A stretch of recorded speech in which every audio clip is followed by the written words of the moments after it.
Welcome back to my channel. ఈరోజు మీరు వినబోయే కథ 3 చేపల కథ. ఒకప్పుడు ప్రశాంతమైన సరస్సులో 3 చేపలు మంచి స్నేహితులుగా ఉండేవి. మొదటి చేప చాలా తెలివైనది, సమస్యలు రాకముందే వాటిని గుర్తించేది. రెండవ చేప సమస్య నుండి బయటపడే మార్గాలను కనుగొనడంలో గొప్పది.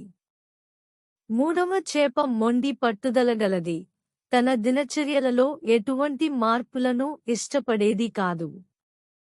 ఒకరోజు ఒక మత్స్యకారుడు తమను పట్టుకోవడానికి వస్తున్నట్లు మాట్లాడటం తెలివైన చేప విన్నది. సురక్షితంగా ఉండేందుకు సరస్సును వదిలి వెళ్లాలని తన స్నేహితులను హెచ్చరించింది. కాని రెండవ చేప మాత్రం పట్టుబడితే తప్పించుకొంటానని చెప్పింది. మొండి చేప కదలడానికి ఇష్టపడలేదు, ఏది వచ్చినా ఎదుర్కొంటానని చెప్పింది. మరుసటి రోజు మత్స్యకారుడు వచ్చి ఆ 2 చేపలను పట్టుకున్నాడు.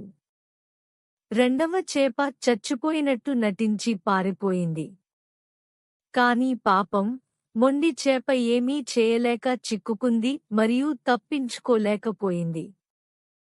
ఇలా 2 చేపలు తప్పించుకొన్నాయి మరియు మొండి చేప తప్పించుకోలేకపోయింది. తెలివిగా ఉండడం, మార్పుకు తగ్గట్టుగా ఉండడం, అవసరమైనప్పుడు కదలకుండా మొండిగా ఉండడం వల్ల కలిగే ప్రమాదాల గురించి చెప్పే కథ ఇది. మోరల్ ఆఫ్ ద స్టోరీ: సమస్యలు ఎదురయ్యే ముందు ముందస్తుగా జాగ్రత్తలు తీసుకోవడం, మార్పును అంగీకరించడం మరియు సరైన సమయంలో చురుకైన నిర్ణయాలు తీసుకోవడం అత్యంత ముఖ్యం. మొండిగా ఉండటం మరియు మార్పులను తిరస్కరించడం వలన కష్టాలకు గురి కావలసి వస్తుంది. మీరు ఈ కథ విన్నారు కదా, నచ్చితే లైక్ చేయండి, షేర్ చేయండి, నా ఛానల్ని సబ్స్క్రైబ్ చేయండి. Thank you for watching.